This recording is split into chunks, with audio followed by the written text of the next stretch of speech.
नव्याचे 9 दिवस हा एक्झॅक्टली काय प्रकार आहे? ओके. एक ना मराठीमध्ये खूप छान म्हणी आहेत अनेक. तर त्याच्यापैकी एक ही म्हण आहे की नव्याचे 9 दिवस. कुठलाही संकल्प ज्यावेळेस आपण करतो त्यावेळेस त्याला विकल्पाची बाधा फास्ट होते. म्हणून कुठलाही संकल्प आपण खूप त्वेषाने सुरू करतो, खूप एन्थुझियास्टिकली सुरू करतो आणि समहाऊ आपल्या असं लक्षात येते की त्याची एनर्जी खूप फास्ट ड्रेन होती. ऍक्च्युली कोणालाच नव्याचे 9 दिवस करायचे नसतात. जेव्हा आपण संकल्प करतो त्यावेळेस आपण खूप कमिटेड असतो, कोणी फेक संकल्प करत नाही. पण गंमत अशी होते की ती एनर्जी ड्रेन होते. त्या माणसालाही कळत नाही की आपण एवढा भारी संकल्प केला होता, आपण पहिले 4-5 दिवस तो एक्झिक्यूट पण केला, पण असं नेमकं काय झालं की ज्यामुळे ते नव्याचे 9 दिवस ही म्हण सार्थकी लागली.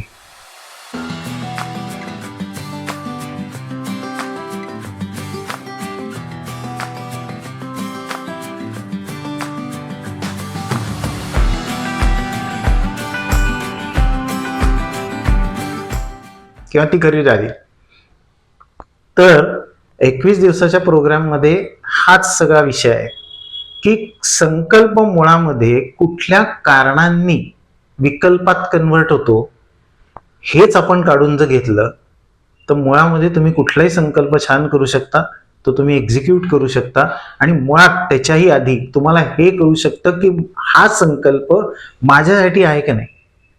उदाहरण द्यायचं झालं ना तर असं म्हणतात की सकाळी लवकर उठावं, पहाटे 5ला. मला मान्य आहे. आता गंमत अशी होते की फक्त 5 वाजता उठा एवढंच सांगितलं जातं. काय होतं?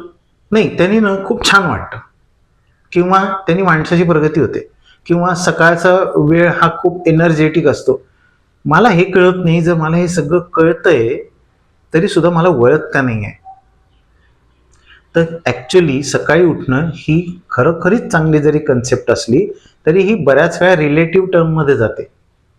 मला एक सांगा, ज्या माणसाची शिफ्ट 12 वाजेपर्यंत आहे त्याच्या तुम्ही जर कानी कपाळी ओरडत राहिलात की सकाळी 5 वाजता उठ, 5 वाजता उठ, तर हे योग्य नाही आहे.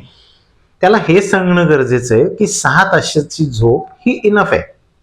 फार फार तर 7 तास झोप. ज्यावेळेस उठशील त्याचा एक टाइम आधी ठरव. ह्या ज्या सराउंडेड गोष्टी असतात ना, ह्या एक तर सांगितल्या जात नाहीत आणि मग तरी ह्या जर सांगितल्या तरी सुद्धा हा संकल्प विकल्पामध्ये कन्वर्ट होतो.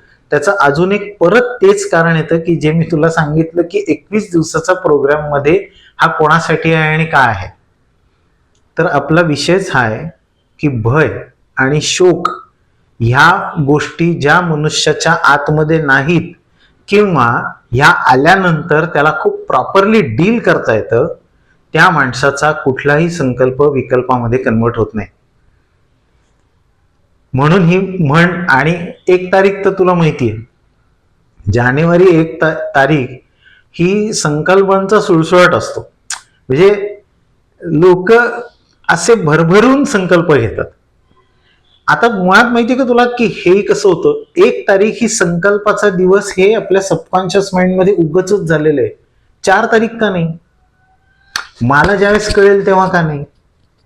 सो 1 तारखेला क्राऊड क्रिएट होतो की मीही काहीतरी संकल्प घेणार. ऍक्च्युली मला जर गरजच नसेल कुठल्या संकल्पाची तर मी 1 दिवस वेकंड सोडील ना, मला नाही घ्यायचा संकल्प, कारण मला नाही गरज वाटत आहे.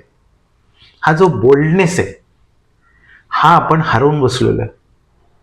आपल्याला व्हायब्रंट जगता येत नाही, आपल्याला रॅटलिंग जगता येतं. आवाज, नॉईस आपण क्रिएट करतो व्हायब्रन्सीच्या अंडर. आपण व्हायब्रंट नाही जगत, आपण नॉईस क्रिएट करून जगतो. आपल्याला हा डिफरन्सच कळत नाही की व्हायब्रंट लाईफ कसं, कॉन्फिडंट लाईफ कुठलं आणि ऑरोगंट लाईफ कुठलं.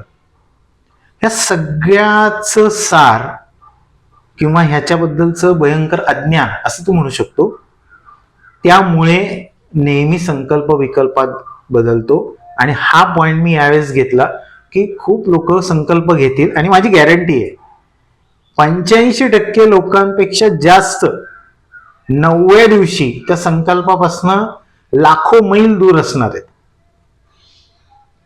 त्या दिवशी जर त्यांना असं वाटलं 6 तारखेला की नाही वर्क होते, हे करायचं तर आहे, तर 21 दिवस मी त्यांना शिकवू शकतो की मुळात संकल्पच कसा करायचा आणि संकल्प करण्यासाठी मनाची धारणा काय पाहिजे.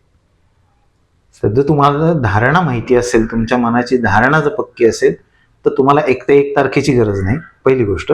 आणि दुसरी गोष्ट, तुम्ही संकल्प तोच करता जो तुम्हाला आवश्यक आहे. आणि ज्यावेळेस मनुष्य संकल्प मला हवा तो करतो, त्याच वेळेस त्याला विकल्पाची बाधा ऑलमोस्ट नसते. ऑलमोस्ट. कारण ते तुम्हाला खूप तुमची शेअर विल कन्वर्ट झालेली असते. तर शेअर विलला कधीही विकल्प येत नाही.